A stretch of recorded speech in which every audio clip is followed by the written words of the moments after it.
Ready to move in premium triplex villas at Kollur APR Projects. అతడు software engineer. ఆదివారం రోజు రాత్రి ఫుల్గా మద్యం తాగి నానా హంగామా సృష్టించాడు.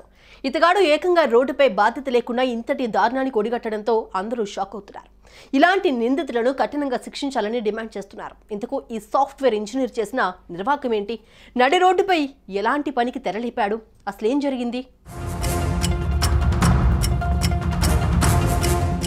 నిజాంపేటలో క్రాంతి కుమార్ అనే వ్యక్తి నివాసం ఉంటున్నాడు. ఇతడు హైదరాబాద్లోని ఓ ప్రముఖ కంపెనీలో సాఫ్ట్వేర్ ఇంజనీర్గా పనిచేస్తున్నాడు.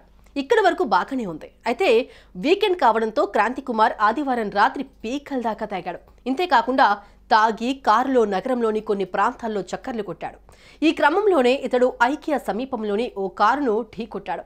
ఆ తర్వాత ఇదేం పట్టించుకోకుండా అలాగే వెళ్లిపోయాడు. అనంతరం శిల్పారామం ఫ్లైఓవర్ వద్ద 3 ద్విచక్ర వాహనాలను ఢీకొట్టాడు. ఇంతేకాకుండా సైబరాబాద్ కమిషనరేట్ సమీపంలోని ఓ పాదచారుడిని కూడా ఢీకొట్టాడు.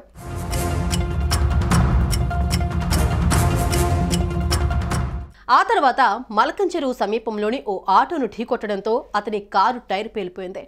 దీన్ని గమనించిన ట్రాఫిక్ పోలీసులు క్రాంతి కుమార్ను అదుపులోకి తీసుకున్నారు. దీంతో పాటు మౌత్ ఎనలైజర్తో పరీక్షలు జరపగా ఏకంగా 550 BACగా నమోదైంది. అనంతరం పోలీసులు ఈ ఘటనపై కేసు నమోదు చేసుకుని ఎట్టకేలకు నిందితుడు క్రాంతి కుమార్ను అరెస్ట్ చేశారు.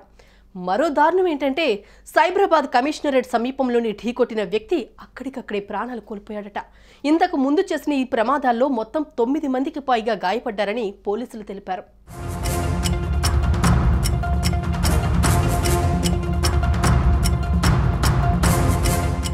ఫుల్గా మద్యం సేవించి వాహనం నడపడం అనేది తప్పని తెలుసు. అయినా కొందరు ఇలాగే వాహనాలు నడుపుతూ ఉంటారు. ఇలాగే బరితెగించిన ఈ సాఫ్ట్వేర్ ఇంజనీర్ ఒకరి మరణానికి కారణమవ్వగా 9 మంది తీవ్రంగా గాయపడ్డారు. తాగిన మత్తులో బరితెగించి ప్రవర్తించి దారుణానికి పాల్పడిన ఈ దుర్మార్గుడిని కఠినంగా శిక్షించాలని మృతుడి కుటుంబ సభ్యులు డిమాండ్ చేస్తున్నారు. చూసారుగా, ఈ సాఫ్ట్వేర్ ఇంజనీర్ నిర్వాకంపై మీ అభిప్రాయాలను కామెంట్ రూపంలో తెలియజేయండి.